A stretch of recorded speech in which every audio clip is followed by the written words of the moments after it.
Assalamualaikum warahmatullahi wabarakatuh. Suatu ketika, iblis menghampiri semua nabi mulai dari Nuh hingga Isa ibn Maryam. Pada suatu hari, iblis mendatangi Nabi Yahya, yang sebenarnya iblis bernama Al-Harith, juga dikenal sebagai Abu Murrah. Allah menyebutnya sebagai iblis, karena dia menolak sujud kepada Adam. Iblis juga dikenal sebagai Azazil. Nabi Yahya meminta iblis untuk menampakkan bentuk aslinya, dan perangkap yang digunakan untuk membahayakan manusia. Iblis setuju, tetapi dengan syarat tidak ada orang lain yang melihatnya. Mereka sepakat bertemu keesokan harinya. Keesokan harinya, iblis muncul di hadapan Nabi Yahya. Tiba-tiba, iblis berubah menjadi makhluk buruk dan menakutkan. Bentuknya seperti babi dengan wajah kera, matanya memanjang seperti mulutnya. Ia tidak memiliki janggut, rambutnya jarang dan mengarah ke atas. Iblis memiliki 4 tangan, 2 di bahunya dan 2 di keningnya. Jari-jarinya ada 6, hidungnya menghadap ke atas, dan ia memiliki belalai seperti gajah. Wajahnya memiliki tengkuk, matanya kabur, serta pincang dan bongkok. Pakaian yang dikenakannya berkerut dan sobek, dengan berhala orang Majusi di atasnya. Di pinggangnya terdapat cangkir kecil yang menggantung, dan di sekitar bajunya terdapat 6 jenis minuman dengan warna beragam. Di tangannya ada lonceng besar, dan di atas kepalanya terdapat telur dengan besi panjang di tengahnya. Bayangkan betapa anehnya bentuk iblis ini. Nabi Yahya menghadapinya dengan pertanyaan. Abu Murrah, jelaskan padaku tentang benda di atas bajumu. Apa itu? Iblis menjawab, itu adalah simbol agama Majusi yang aku ciptakan. Aku juga mengikuti agama tersebut. Nabi Yahya ingin tahu lebih banyak dan bertanya, cangkir kecil yang bergantung di pinggangmu, jelaskan padaku. Iblis menjawab, itu adalah jerat perangkapku. Aku menggunakan wanita sebagai jerat pertama. Jika dia tetap taat kepada Allah, aku mencobanya dengan godaan harta haram. Jika dia tetap hidup dengan zuhud, aku datangi dengan minuman memabukkan. Aku selalu memastikan ada jeratan yang memikat orang mumin, meskipun dia wara. Nabi Yahya semakin penasaran dan bertanya lagi, bagaimana bentuk jerat tersebut? Iblis menjelaskan, itu adalah kumpulan alat musik seperti kecapi, rebab, suling, gendang, dan lainnya. Mereka berkumpul dalam pesta kemaksiatan. Dengan salah satu alat musik itu, aku memainkan lonceng untuk meningkatkan semangat mereka. Mereka terus bermain musik dengan gembira sampai puas. Nabi Yahya tidak berhenti bertanya, telur di kepalamu, itu apa? Iblis menjawab, jauhilah aku dan perangkapku. Seperti yang telah dijelaskan oleh para nabi dan orang-orang soleh. Engkau harus berhati-hati dari godaanku, seperti telur ini yang perlu dijaga dari bencana. Nabi Yahya ingin tahu lebih lanjut, apa bencana yang dimaksud? Iblis menjawab, azab dan kutukan.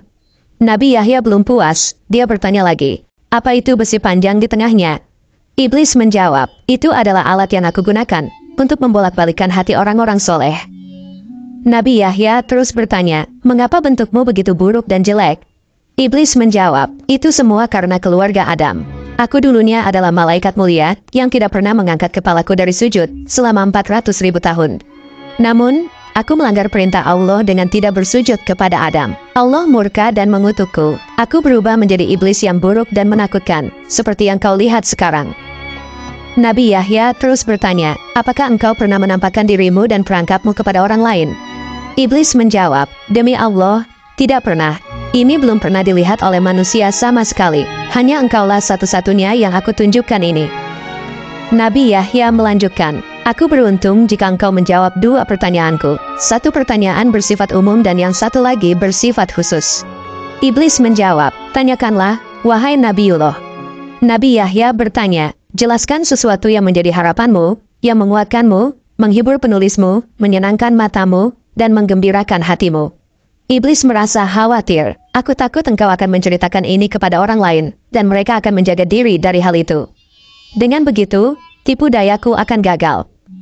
Nabi Yahya menjawab, dalam kitab suci, Allah telah menggambarkan kondisimu dan tipu dayamu terhadap para nabi dan wali. Mereka menjaga diri dengan cara mereka sendiri, tapi orang-orang yang sesat, pasti engkau lebih mudah menguasai mereka.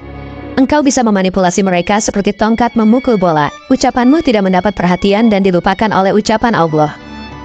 Iblis menjelaskan, hal yang paling menyenangkan bagiku adalah wanita. Wanita adalah jerat, perangkap, dan anak yang selalu berhasil. Aku selalu berhasil menjerat wanita dan menjatuhkannya ke dalam kebinasaan.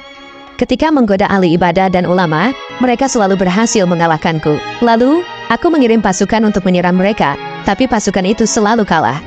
Saat itu, Aku berpikir tentang wanita. Aku menjadi tenang, amarahku mereda, emosiku hilang, jiwaku tenang, dan kekuatanku bertambah.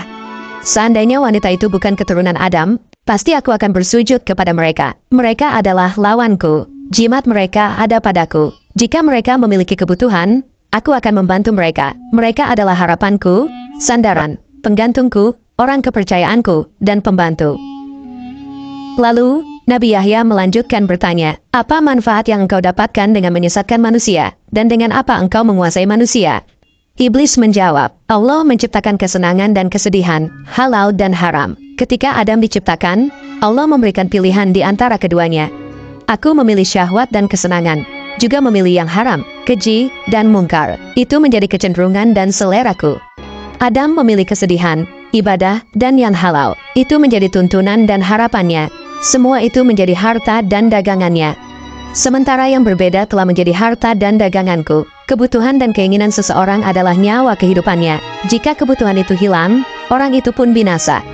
Banyak makhluk Allah yang mati ketika kebutuhan, keinginan, dan tekadnya hilang. Demikianlah aku telah memilihnya menjadi syahwat dan hawa nafsu. Jika hal itu hilang dari diriku, maka aku akan binasa. Namun, jika aku berhasil mengalahkannya, aku akan senang dan tetap eksis. Jika syahwat dan hawa nafsu ada pada orang lain, berarti dia telah mengambilnya dariku. Aku akan berusaha mengalahkannya, supaya dia tetap menjadi penopang hidupku. Manusia telah merampas hidupku, yang berupa syahwat dan hawa nafsu. Dia menyimpan dan menyembunyikannya. Dia bersiap-siap memerangiku. Tidak ada jalan lain bagi pemilik asli untuk mendapatkannya, kecuali dengan berperang dan mengalahkan manusia yang zolim. Itulah kondisiku, dan aku senang ketika bisa mengalahkannya. Nabi Yahya bertanya, apa bentuk kezoliman manusia, sehingga engkau menyebutnya zolim? Iblis menjawab, bentuk kezolimannya adalah dia merampas hawa nafsuku, dan menyimpannya untuk dirinya. Jika bukan karena kezolimannya itu, aku tidak akan berusaha memeranginya, dan mengambil barang halal darinya. Dia telah mengambil hawa nafsu dan barang haramku. Nabi Yahya menanggapi, bukankah tidak masuk akal, jika engkau ingin mengambil kembali hawa nafsumu, padahal engkau gembira jika dia mempergunakannya, dan bersedih jika dia tidak mempergunakannya dalam segala urusannya. Iblis menjawab, wahai Nabiullah, jika dia mempergunakan hawa nafsuku, aku tidak akan bersedih, tapi akan gembira karena dia memenuhi kebutuhanku. Aku justru bersedih jika dia tidak mempergunakannya. Aku tidak meminta kembali kebutuhan itu, karena dia telah mengambilnya dariku. Aku juga tidak berharap dia mengembalikannya, karena sudah melekat padanya. Namun, aku ingin dia mempergunakannya. Jika dia mempergunakannya, itu berarti dia memberikan apa yang menjadi keinginanku. Itu membuatku hidup dan bahagia. Jika hawa nafsu tersebut tidak digunakan, maka itu seperti tahanan. Jika dia terikat, padahal dia adalah nyawa kehidupanku, aku akan menjadi sedih. Dengan begitu, dia mengganti kehidupanku dengan kematian. Oleh karena itu, aku berusaha dengan segala tipu daya untuk mendekatinya. Aku memberikan hiburan dan alat-alatnya. Aku menggoda dan menggerakkan dia untuk melihatnya. Dengan cara itu, dia tergoda dan mulai memanfaatkannya dengan semangat. Dia menggunakan hawa nafsu yang ada padanya, yang merupakan nyawa dan syahwatku. Aku hidup dan bahagia, sampai dia menemukan jalan untuk bergerak dan terlepas dari jeratan itu. Ini adalah sesuatu yang belum pernah aku sebutkan kepada siapapun sejak aku diciptakan. Jika aku tidak melihat kelebihan dan kemuliaan yang engkau miliki, aku tidak akan menjelaskan semua ini kepadamu. Nabi Yahya bertanya lagi, ada satu pertanyaan yang bersifat khusus dan pribadi, yang ingin aku tanyakan padamu. Apakah engkau menemukan peluang untuk menggodaku melalui pandangan, ucapan, lisan, atau itikat hati? Iblis menjawab, secara umum, tidak ada peluang seperti itu. Namun, ada satu hal darimu yang menarik bagiku. Meskipun hanya itu, sudah cukup bagiku. Ada satu pintu utama yang bisa aku manfaatkan untuk menggodamu. Nabi Yahya menjadi penasaran dan bertanya, apa hal itu? Iblis menjawab, engkau adalah seseorang yang banyak makan. Terkadang engkau makan terlalu banyak, yang menyebabkan gangguan pencernaan dan membuatmu lemah, mengantuk, malas, dan mudah tertidur. Kadangkala engkau tertidur saat seharusnya bangun di tengah malam untuk beribadah. Itu yang menarik bagiku darimu. Nabi Yahya kembali bertanya, apakah dengan kondisi seperti itu, engkau mendapatkan kesempatan untuk menggodaku? Iblis menjawab, engkau tidak salah dalam apa yang telah aku katakan. Aku akan menggiringmu ke arah hal-hal yang dibenci oleh Allah, yang tentunya itu menjadi sesuatu yang aku sukai. Namun sebaliknya, apa yang disukai Allah adalah sesuatu yang aku benci. Ketika manusia memilih sesuatu yang aku benci, aku tidak berdaya atasnya. Oleh karena itu, Aku akan berusaha sekuat tenaga untuk menipumu, sampai akhirnya engkau memilih apa yang aku sukai. Aku melakukan semua ini karena hidupku bergantung pada apa yang aku sukai, dan manusia harus menyukai apa yang aku sukai. Sebaliknya, kematian, kebinasaan, dan kelemahanku terletak pada apa yang aku benci. Ketahuilah, barang yang aku benci adalah halal, yang baik, dan kesedihan. Barang yang aku sukai adalah yang haram, yang buruk, dan kesenangan. Nabi Yahya berkata, sepanjang hidupku, hanya itulah kesempatan yang bisa kau dapatkan dariku. Iblis menjawab, ya, tidak ada lagi selain itu. Kemudian Yahya berkata, aku berjanji kepada Allah Subhanahu wa Ta'ala untuk tidak meninggalkan dunia dalam keadaan kenyang. Mendengar apa yang dikatakan Nabi Yahya, iblis menjadi marah dan sedih, karena Nabi Yahya telah mengantisipasi tipu daya darinya. Iblis akhirnya berkata, engkau telah menipuku dan membuatku kesal. Harapanku untuk menggodamu sirna. Wallahu alam bisawab.